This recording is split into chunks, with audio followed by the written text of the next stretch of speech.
Andito kami ngayon sa bukid. Ayan. So, katatapos lang naming mamitas ng talong. So, ngayon, nagbabawas kami, nagtatanggal kami ng ibang dahon ng talong para siya ay maging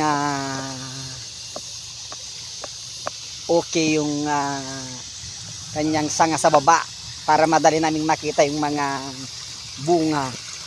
Ayan. At saka lalong-lalo na sa pag-i-spray, pag-i-spray nila ng mga gamot, mas madali siyang na-applyan sa baba.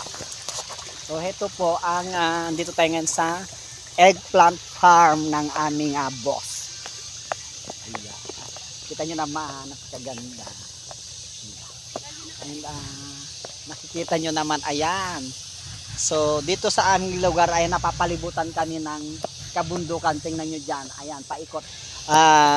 Ipapaikot ko itong camera para makita nyo na totoong napapaligiran kami ng kabundukan dito. Ayan, so from there to there, in there.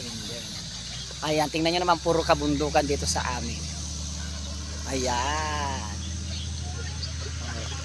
Kita nyo, diba? Oh. Paikot ang look dito sa amin. Kaya naman, maraming thank you sa bundok na yan kasi dahil sa bundok na yan laging safety ang aming lugar sa bagyo. Ayan. So, hanggang dito na lang pang yung programa ang Bumarok na walang halong charot. Thank you for watching, guys.